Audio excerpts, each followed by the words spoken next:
예수님의 친구, 여러분의 친구인 태민 목사입니다. 제가 잠시 유튜브 채널명을 변경한 이유는 우리 모두가 예수님 안에서 친구라는 그런 취지에서 잠시 바꿔왔습니다.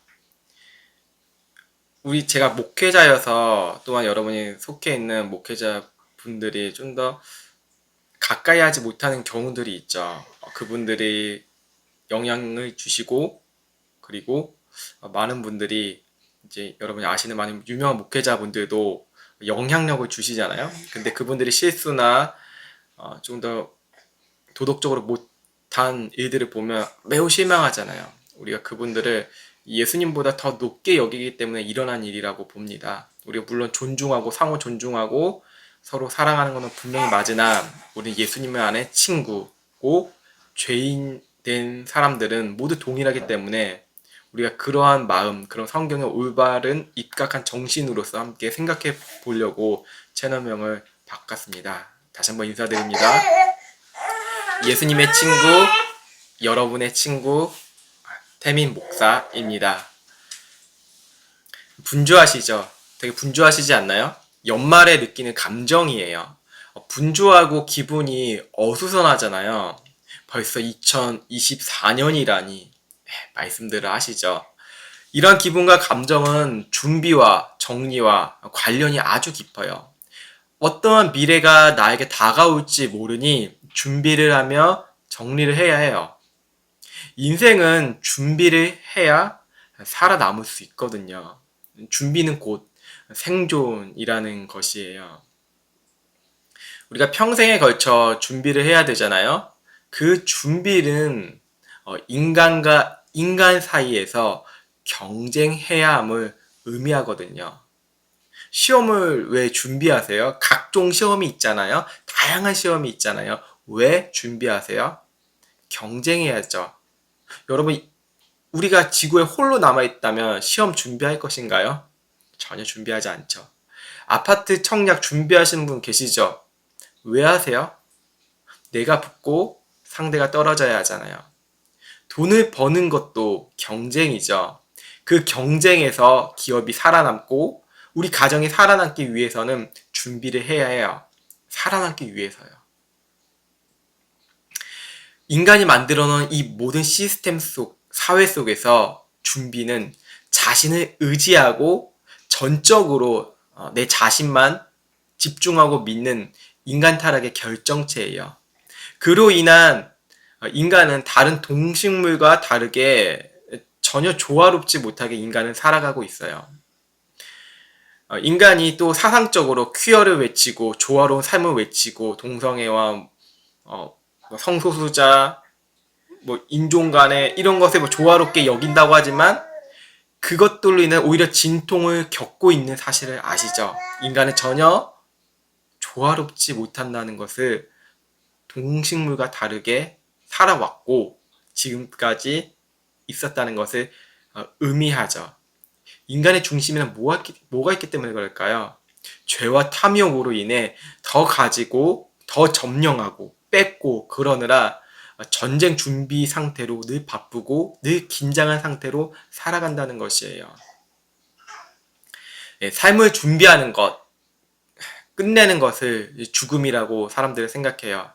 더 이상 경쟁하기도 싫고 진절머리 나는 이 세상, 지긋지긋한 가정, 살기 싫다. 다 끝내고 싶다.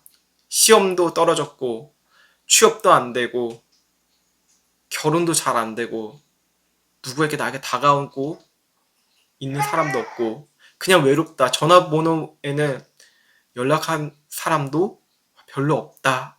이런 외로움들 때문에 벗어나고 싶고 이 사회적 망에서 죽고 싶다는 거예요.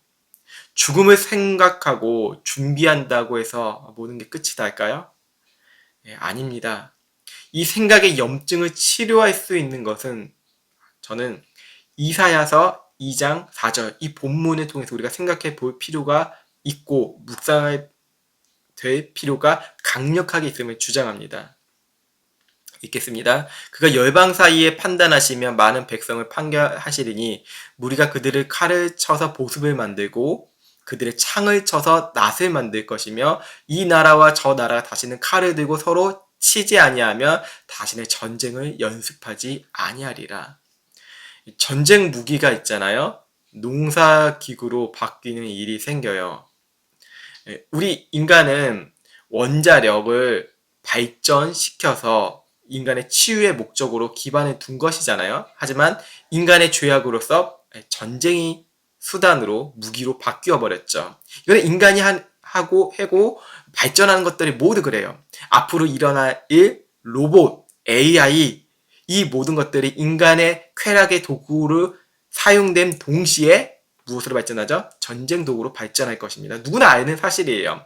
드론이란 것도 운송하기 편하게 이렇게 좀 더 이상적으로 만들고 더 편리하게 만든다고 하지만 드론으로 사람을 쉽게 죽이는 용도로 사용하고 있죠. 이 인간이 발전하는 것이죠. 하지만 하나님께서는 평화를 주실 때는 인간이 가지고 있는 칼과 창, 이 모든 것들을 하나의 평화의 도구로 만드신다는 것이죠. 타인의 힘으로 제압하는 것이 아닌 공존함으로 살아가게 만들어지고 서로 간의 그 경쟁을 위한 땀과 수고와 그런 피로들이 종식이 돼요. 그 일들은 하나님의 높으심이 온 열방에 드러날 때 이런 일들이 있다는 것이죠. 2절에 보시면 말일에 여호와의 전이 산이 꼭대기에 굳게 설 것이요 아주 높은 곳 모든 작은 산 위에 뛰어나리니 산과 산들 중에 최고의 산 하나님의 임재가 있다는 것이죠. 신들이 있잖아요. 세상에 모든 신들이 있는데 그 신들 중에 신이신 하나님이시라는 것이 성경에 기록되었죠. 이 산을 기록한 이사야서는 하나님의 거룩한 산 시온산이에요. 시온산은 하나님의 임재의 장소이기도 하고요. 시온산의 이름은 나중에 예루살렘 전체를 가리키고 더 나아가 이스라엘 전체를 가리키는 용어로 발전해요. 이 시온산은 하늘과 땅이 맞닿는 지점이에요. 하늘의 기운이 머문다고 해서 하나님의 임재가 있는 곳이라 말해요. 두 번째는 시온은 온 세상의 축소판인 동시에 온 세상의 중심이에요. 세상은 시온의 중심으로 돌아가요. 인류에서는 강대국들이 우리가 중심이다, 세계의 중심이다 라고 말을 하잖아요. 로마가 강대국일 때는 우리가 세계의 모든 관통하는 문이고 중심이야 라고 이야기를 하잖아요. 우리가 더 쉽게 더 생각해보면 유럽이 아닌 가까운 동북아시아, 동아시아에 있는 중국을 생각해 볼까요? 중국은 자신이 세계의 중심이라고 생각하잖아요.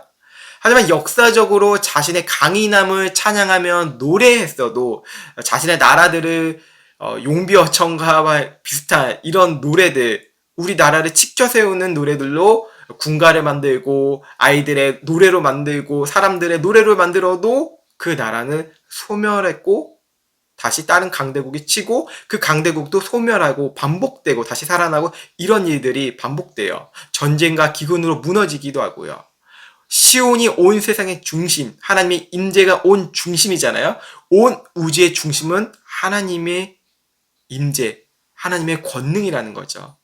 그분의 기준으로 모든 만물들이 움직여요. 인간이 모이고 강대함을 가지고 바벨탑과 같이 우리가 중심이 되어야 하지만 하나님께서 흩어지게 하시고 그 바벨탑은 다 무너졌죠. 인간의 삶이라는 것입니다. 그 하나님의 중심, 하나님의 말씀의 중심으로 세계가 다스림을 받고 있어요. 그 말씀이신 예수님께서 다시 오시겠다는 그 성취가 메시아가 다시 도래하겠다는 것이 이 성경에서 기록되었고 우리는 그것을 기다리고 있어요. 하나님은 모든 열방 가운데 영광을 드러내서요. 하나님을 무시했던 자들도 그 영광을 보게 돼요. 자신만을 의지하며 하나님의 사람을 조롱하는 자들도 하나님의 영광을 보게 되는 순간이 있다는 것이죠. 하나님이 없다고 하는 사람들은 모든 신은 다 같다. 다원론자들도 보게 되고요. 그때와 시간은 알 수 없어도 하나님의 완전한 계획은 실현돼요. 그 완전한 계획에는 인간의 지성이 설 자리가 없어요. 여러분 지금 트렌드가 무엇이죠? 끊임없이 사람들은 트렌드를 만들잖아요. 유행을 만들며 그것을 상업적으로 이용해요. 기독교가 상품화되면 같은 방식으로 이루어져요.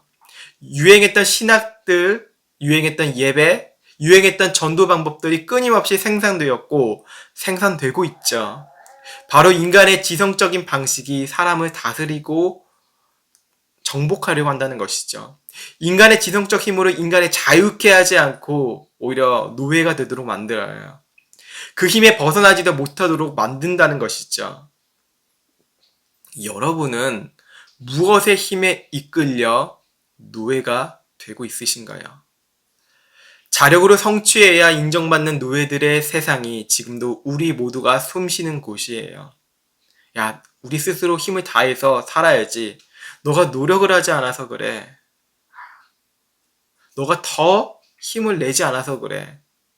너가 자기 관리하지 않아서 그래. 손가락질을 하잖아요. 더 힘을 써라. 더 힘을 써라. 노예들이여 더 힘을 내라. 이 말뜻입니다. 그 숨쉬는 것조차 고통이죠. 생존을 위해서 끊임없이 준비해야 된다는 것을 말하고 있어요.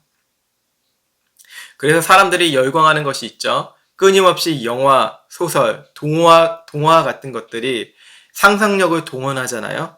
생존을 위해 더 노력하지도 않아도 무한한 것이 공급되는 세상을 꿈꿔요. 무한히 공급되는 세상, 유토피아를 꿈꾼다고요. 누가복음 12장 22절에 예수님께서 제자들에게 이르셨어요. 그러므로 내가 너희들에게 말한다. 너희는 목숨을 위해 무엇을 먹을까? 몸을 위하여 무엇을 입을까? 염려하지 말라. 목숨이 음식보다 중요하고 몸이 의복보다 중요하다. 25절에 또 너희 중에 누가 염려함으로 그 길을 한 자라도 더 할 수 있느냐.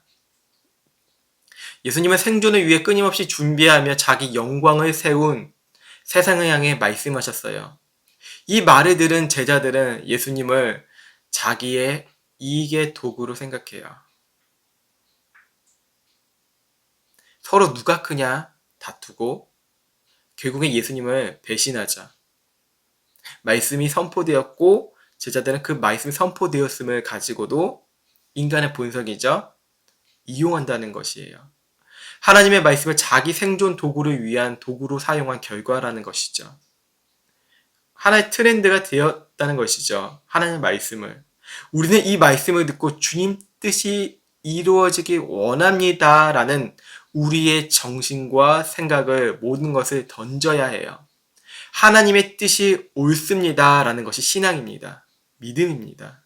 내 뜻과 내 뜻대로 하는 것은 하나님 주세요 어린아이처럼 성경에 나왔으니까 주세요 이게 그건 어린아이의 신앙이지 그것은 참된 믿음이 아니라는 것이죠. 우리의 생각을 던져버리고 하나님의 뜻이 이루어지기 원합니다가 바로 기도입니다. 그때 완전한 예루살렘이신 예수님을 바라보게 돼요. 그가 움직이시는 곳이 나를 입히시고 먹이시는 장소가 돼요. 이때 염려가 사라져요. 믿음의 대상이 내 자신의 행동이 아니었음을 깨닫게 되는 것이에요. 믿음의 대상은 바로 주님이시라는 것을 비로소 믿게 돼요. 교회를 다니는 사람들 중에 많은 사람들이 여전히 근심과 염려를 가지고 예배를 드리고 다시 삶으로 돌아와요. 예배 왜 드려요? 설교 왜 듣죠? 뭔가 풀려지길 원하잖아요. 그러느라 들으시죠? 은혜 좀 받아야지 하면서 듣잖아요. 분명 예배를 드렸고 수많은 수단과 매체와 라디오와 TV와 설교를 통하여서 은혜를 받았다고 자부하는데 근심이 되는 것이에요. 기도원에 가서 40일 작정 기도를 했는데 다시 내려가 보니 뭔가 변화가 크게 없어요. 더 기도를 많이 해야 되나? 그래 100일 기도를 해요. 기도원에서 살아야 되나? 그럼 수도원으로 가는 일들이 생기기도 하죠. 분명 무언가를 했는데 내 마음에 있는 것이 변화가 되지 않아요.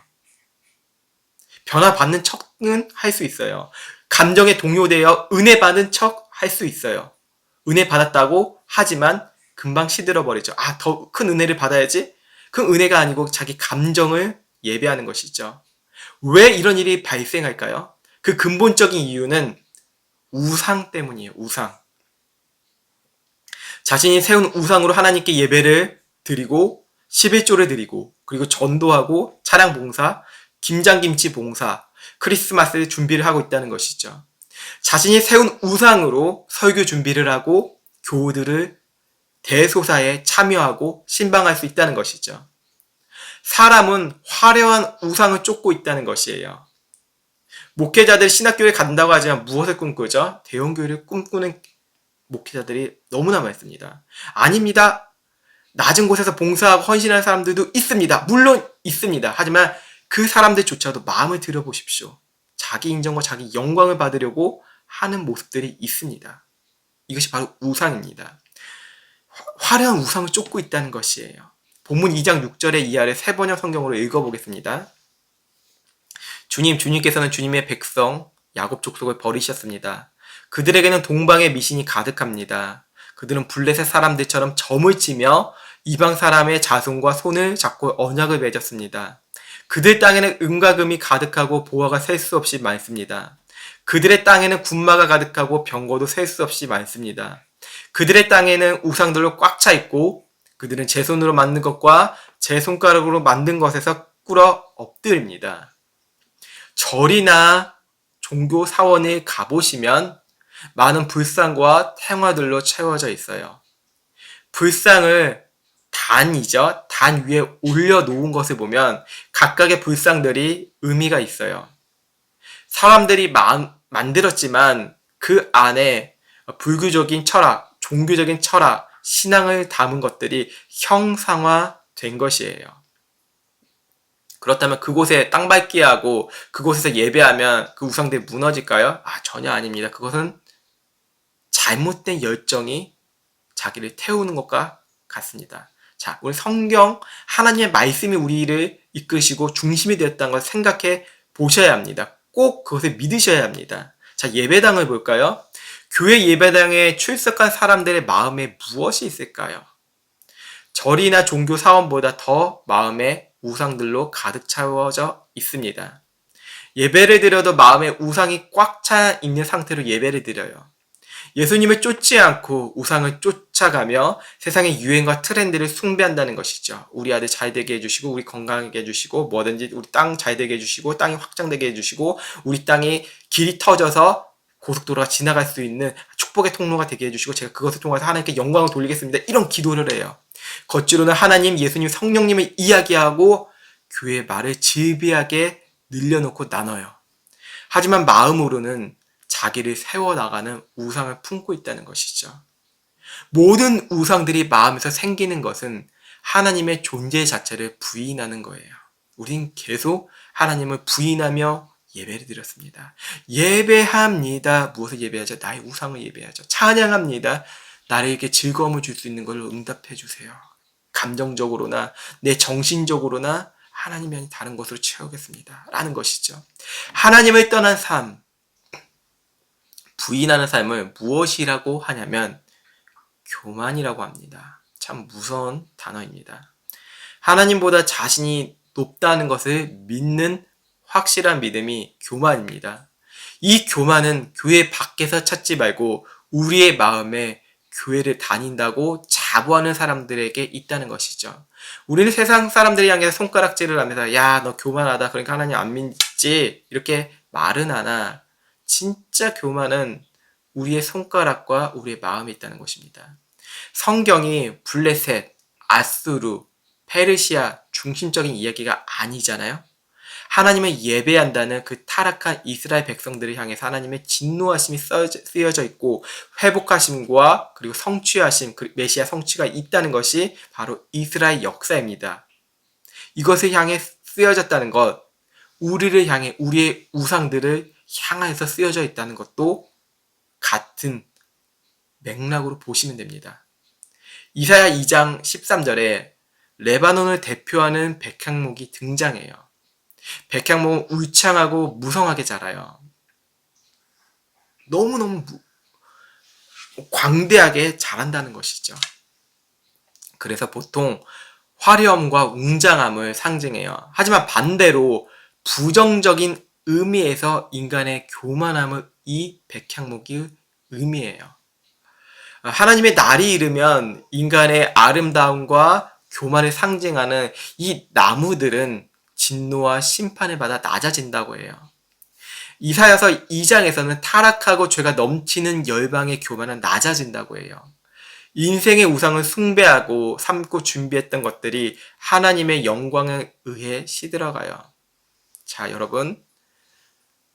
평생 교회를 다녔는데 예배를 드리고 내가 크리스찬이라고 자부를 했는데 교만한 인생이면 그 사람은 진짜 하나님을 부인한 사람입니다. 하지만 백날 예수 안 믿고 자기 멋대로 살았다가 십자가에 달렸어요. 그때 그 죄인이 고백하자. 주님, 저는 죄인입니다. 나를 기억해 주세요. 내가 죽고 이 십자가에서 죽고 고통 중에 있고 내가 죽을 텐데 하나님, 그 아들이신 예수님, 나를 낙원에서 천국에서 기억해 주세요. 이것이 믿음이라는 것입니다. 자기 행위가 부인되는 삶. 자기의 우상들로 교회에서 세웠던 자력적으로 세웠던 업적들, 경험들이 다 소용없다는 것이라는 것이죠.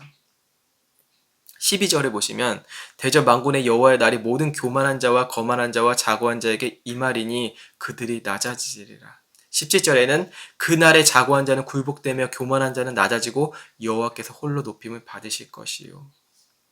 하나님은 우리가 높인다고 해서 높아지시고 낮고 천하게 여긴다고 신경 안 쓰고 무시한다고 해서 낮아지시지 않아요. 우리의 믿음에 따라 하나님은 높아지시고 그런 게 아니에요, 전혀. 여호와 하나님의 높으심을 뭐라 말할 수조차 없어요. 한 가지 분명한 사실은 하나님을 마음으로 만나게 되면 우리의 죄악들이 패소와 같은 것들이 흘러 넘쳐 나와요. 왜 그러냐면 베드로의 이야기를 한번 들어봅시다. 베드로가 어부였잖아요. 어부는 배에 오르기 전에 그물을 씻고 준비를 해요. 새로운 이제 또 다가올 새날을 준비해야 되잖아요. 생업이죠. 베드로의 삶이죠. 먹고 살려면 그물을 세팅하고 뭐 뚫려져 있는 곳을 이제 기워야 되죠. 그리고 뭐 그물이 좋지 못하면 좀 더 수선을 많이 해야 되고 그 세팅한 그 자세와 마음가짐을 가지고 험난한 그 호숫가 혹은 바닷가로 뛰어들어야 해요. 베드로는 물고기를 잡은 경험이 많아요. 스킬이 많아요. 기술적인 사람이에요. 아주 스마트하죠. 그 그물과 배를 이제 통솔하고 움직이는 것에서 제가 EBS에서 하는 프로그램 중에 동남아시아 어부들의 삶을 보았어요. 3, 40명이 되는 그 어부들이 배에 타고 이제 준비를 하며 이제 출항한 준비를 하죠. 그 배에 타는 시각은 아주 어두운 시간이었어요. 그들은 바다의 신에게 예배를 드렸고 기도를 했어요. 그들은 무슬림이었어요. 부푼 마음으로 그물을 내렸지만 건진 게 별로 없는 날이 되었다는 것이죠. 선원들은 돈도 못 받고 몇 마리 잡은 물고기를 받으며 이제 집으로 돌아가요. 실망했다는 것이죠. 예배했잖아요. 예배를 분명히 했잖아요. 바다의 신에게. 찬양을 했잖아요. 바다의 신에게. 알라에게 뭐 기도를 했겠죠. 그래서 결과는 이러한 일도 벌어졌다는 것이죠. 여러분, 바다가 그런 곳이에요. 될 때도 있고 안 될 때도 있는 그런 불안정한 곳이라는 것이죠. 베드로의 인생이 바다를 향해 나아가는 것은 불안정한 마음을 가지고 나아간다는 것이에요. 여러분, 회사 나간다는 것이 아주 광활한 바다에 가는 것과 마찬가지예요. 알 수 없는 미래를 향해서 나를 던지는 거고 그 리스크를 감당하며 투자하는 것이잖아요. 불안정하다는 것이죠. 그때 베드로의 삶에 무슨 일이 일어났냐면 예수님의 말씀이 임한 것이죠. 베드로는 자신이 가진 기술과 경험, 준비를 의지하며 살아왔어요. 그런 베드로에게 예수님은 말씀하시죠. 야, 깊은 데로 가서 그물을 내리고 고기를 잡아. 말씀하셨어요. 베드로가 이렇게 이야기하죠. 주님의 말씀을 의지하며 내가 나아가겠습니다. 그때 어떤 일이 벌어지죠? 던지고 크게 그 전까지도 기대를 하지 않았어요.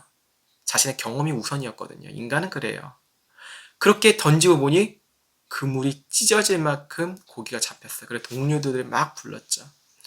하나님의 말씀이 임하자 베드로에게 임재하자 베드로는 이렇게 고백해요. 그물을 의지하며 나아갔던 모습이 먼저 이랬으면 좋았을 텐데 나를 떠나소서 나는 죄인이로소이다. 그의 교만은 자신의 인생을 의지했던 그의 교만은 겸손으로 바뀌었어요. 하나님 앞에서 자신이 죄인인 줄 모르는 사람은 겸손할 수 없어요. 이사야에서 중심적 단어가 바로 겸손이에요. 여전히 자신을 의지하며 이방신들을 예배하며 이방신들을 기웃거리고 세상의 트렌드와 유행들을 쫓지는 너희들아 이제 나에게 돌아와라. 나를 의지하라. 내가 다시 회복해 줄게. 너희가 두들겨 맞았잖아. 내가 상처 싸매 줄게. 하나님의 인내하심, 하나님의 긍휼하심 이 이사야서에 담겨져 있어요. 겸손하지 않는 자들은 여전히 자신을 의지해요. 겸손하지 않는 목회자, 저와 같은 목회자들이 제 자신의 권위를 의지할 수 있고 교회 오래 다닌 사람도 자신의 권위를 의지하며 다른 연약한 사람들 훈계할 수 있어요. 하지만 하나님의 임재가 분명히 우리 가운데 삶에 임재할 때 하나님께서는 그 영광을 보여주시고 모든 산대보다 높으신 그 시온산의 임재를 우리에게 보여주세요. 그리스도의 그 십자가에 달리신 그 모습을 우리에게 보여주심으로써 우리는 이렇게 고백하죠. 주님 나는 죄인입니다. 나는 주님을 의지합니다. 이게 삶이에요. 내가 죄인입니다. 주님께 의지합니다. 그리스도 안으로 들어가겠습니다. 그리스도 안에서 살겠습니다. 겸손해질 수밖에 없어요. 하나님의 임재는 우리가 주님만을 의지하도록 환경을 인도하세요. 이사야서 2장 20절에 사람이 자기를 위하여 경배하려고 만들었던 은우상과 금우상을 그날에 두더지와 박쥐에게 던지고 우리가 가지고 있던 우상들이죠. 암열과 험악한 바위 틈에 들어가서 여호와께서 땅을 진동시키려고 일어나실 때에 그의 위엄과 그의 광대하심의 영광을 피하리라. 너희는 인생을 의지하지 말라. 그의 호흡은 코에 있나니 셈할 가치가 어디에 있느냐. 여러분이 몇 살을 산다고 해서 중요한 게 아니라는 것입니다. 여러분이 노후에 무엇을 준비하고 어떻게 살아야 하고 어떻게 내가 몇 살까지 살고 연금을 받아야 해서 살고 사후 대비를 하기 위해서 자식들에게나 뭔가 요양원이나 뭔가 계속 준비를 하죠. 하지만 그렇게 살아온다고 한즉 너가 코로 숨쉬는 그것들이 무엇이 의미가 있냐라는 것입니다. 그것을 준비한즉 무엇에 힘을 다해 준비한즉 무엇이 의미가 있냐라는 것이죠. 하나님은 말씀하세요. 우리의 삶의 모든 것은 여호와 이래. 하나님은 준비하시고 기대하신다는 것을 갖고 살라는 것이에요. 악하고 교만한 자는 하나님의 계획을 우습게 여기잖아요. 하지만 죄인이었던 자가 그리스도 안에서 의로워지면 무엇이든지 감사함의 인생으로 바뀌어요. 이것은 누군가 강요하는 신앙적으로 강요하는 게 아니에요. 하나님을 바라보고 하나님께서 준비하시잖아요. 그날과 그때를 아버지께서 아들을 보내주시는 그때를 준비하고 계세요. 그러므로 너희는 정신 차려 깨어서 기도해야 된다는 것이죠. 하나님의 뜻이 이루어지기를 기도해야 된다는 것이죠. 하나님의 다시 오심을 하나님의 뜻이 이루어지게 주님 어서 오시옵소서라고 계속 주님의 뜻이 이루어지기 원한다는 것을 매일매일 살아가는 게 그리스도인입니다. 여러분은 무엇을 준비하실 것입니까? 이제 하나님의 준비하심을 기다리십시오. 내가 준비하려고 하지 말고 하나님의 준비하심을 인정하심으로써 여러분이 하시는 것들을 기도하며 행하십시오. 그게 믿음입니다. 나의 때를 위해서 준비하지 마시고 하나님의 때를 위해서 내가 열심히 맡긴 달란트를 가지고 최선을 다해서 심고 거두시고 열매를 바라보십시오. 그게 하나님의 영광을 우리가 바라봄으로써 말씀으로 살아가는 그리스도인이라는 것입니다. 우리는 올 한 해가 갔지만 내년 한 해 또 갈 것이지만 우리는 오늘 이 시간 지금 주님 다시 오심을 기다리는 자들입니다. 믿음의 친구 여러분들 부족하고 연약한 예수님의 친구가 전해드렸습니다. 우리 모두 친구입니다. 주 안에서 형제고 자매입니다. 이 사실을 잊지 마십시오. 저는 저에게 집중하지 마시고 예수님께 더 집중하시고 예수님을 더 사랑하고 그리고 무엇을 해야 되죠? 이웃을 사랑하고 연약한 자를 사랑하는 마음을 갖게 해달라고 더 나아가 주님 뜻이 어느 순간 고난이 오고 환경이 어려워도 좋은 일이 있어도 주님 뜻이 이루어지게 해달라는 그 기도를 늘 간구하는 우리들 되었으면 좋겠습니다. 기도하시겠습니다. 공의로우신 하나님 감사합니다. 우리가 우리의 우상을 세울 때는 정의와 공의 그리고 하나님의 말씀을 잘 듣지 못하고 행하지도 못하는 우리의 모습들을 봅니다.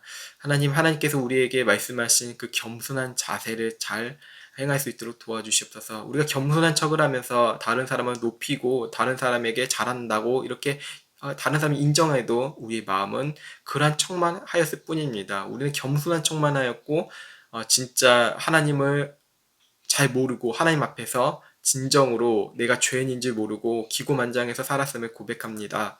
하나님 우리 가운데 다시 한번 말씀으로 회복해 주실 것이라는 그 언약의 말씀을 우리가 기억하며 그 선포하시는 말씀을 다시 생각하며 주님께 나아갑니다.